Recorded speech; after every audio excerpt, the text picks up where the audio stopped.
Cuphead est un jeu vidéo de plateforme 2D datant de l'année 2017 et il est considéré comme l'un des meilleurs jeux de la cuvée de cette année-là.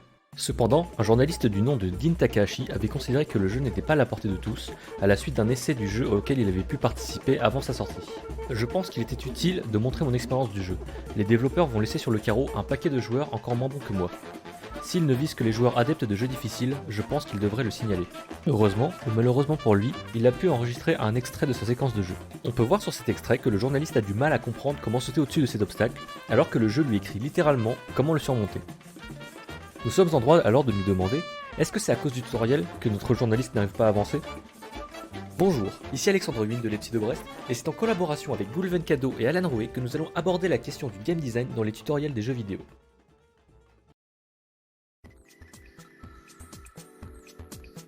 Avant d'aborder les mauvais tutos, il convient de parler de ce qu'est le game design. On peut vulgariser ce terme en « le game design, c'est les mécaniques du jeu ». Donc, sans game design, il n'y a pas de jeu à proprement parler. Mais que vient faire la question du game design dans les tutos de jeux vidéo? La question a lieu d'être car dans un jeu, pour comprendre ses règles, il faut s'y confronter. Il y a différentes façons de le faire, mais toutes ne sont pas bonnes à prendre.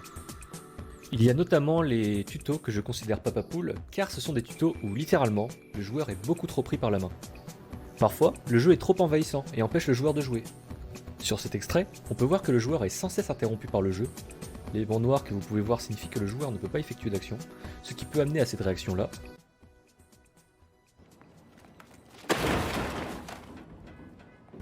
Ou à celle-ci. Oh, j'ai le droit de vivre un peu. D'ailleurs, il est amusant de noter que Far Cry 3 Blood Dragon s'était justement moqué de ce type de tuto envahissant. Et il était possible d'entendre le personnage se plaindre.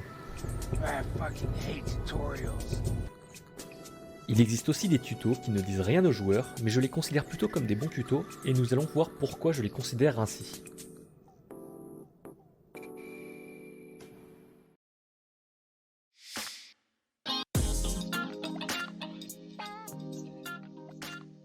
Mais pourquoi je considère qu'un tuto qui ne dit rien est un bon tuto?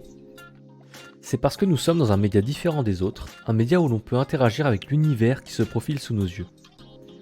Donc pour moi, il n'est pas nécessaire de me dire directement qu'est-ce que je peux faire, de quoi est fait le monde qui m'entoure, etc. Prenons par exemple cet extrait du début d'Half-Life 2 où notre cher Delta Planiste va nous apprendre une des règles du jeu sans que le jeu n'ait à nous le dire directement. On appelle cela le visual scripting. Comme on peut le voir, notre ami s'est envolé vers une chose qui pend comme un attrape-mouche. On peut d'ailleurs voir que ce n'est pas un attrape-mouche normal. En effet, c'est un ennemi qui laisse pendre sa langue en attendant sa proie et qui la ramène ensuite à sa gueule afin de la manger. Donc ici, via ce script visuel, nous savons désormais qu'il faut se méfier et éviter ces langues qui pendouillent. Un autre exemple de jeu dont le tuto ne dit rien, ou presque rien aux joueurs, est le jeu Dark Souls. Lors de la première heure de jeu, le joueur est lâché dans une zone où les seuls messages de tutoriel sont des messages laissés par les autres joueurs, messages que le jeu n'oblige en aucun cas le joueur à lire. À part dire quelle touche fait quoi, le joueur doit apprendre de lui-même et expérimenter quel mouvement est adapté à quelle situation. Donc il en vient de la responsabilité du joueur de comprendre les règles du jeu en y étant confronté, et ce, sans guide pour l'accompagner. Donc voilà pourquoi le game design est important dans les tutos des jeux vidéo. Il est là pour montrer les règles du jeu aux joueurs, comment les appréhender afin qu'ils puissent s'amuser pour la suite. Mais ce ne sera pas toujours à cause du game design qu'un tuto est mauvais. Comme vous avez pu le voir, je considère qu'un mauvais tuto est un tuto qui cherche à trop accompagner le joueur, alors qu'un bon tuto se doit de laisser le joueur expérimenter de lui-même les mécaniques et les règles qui lui sont imposées. Revenons-en à la question que l'on s'est posée en début de vidéo. Était-ce la faute du tutoriel si le journaliste n'arrivait pas à avancer? Je vous dirais que non, le tutoriel n'y est pour rien. J'estime juste que tous les types de tutoriels ne conviendront pas à tout le monde. Tandis que le tuto de Cuphead était pour moi simple de compréhension, je pense que pour Dean Takahashi, il aurait peut-être préféré que le jeu lui explique plus explicitement ses mécaniques. L'appréciation d'un tutoriel, et par extension l'appréciation des mécaniques d'un jeu, revient pour la majorité des cas à la préférence du joueur.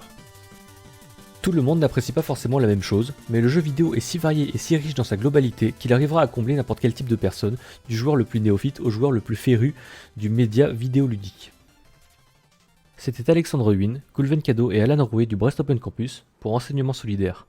Merci d'avoir regardé la vidéo et nous vous souhaitons une agréable journée.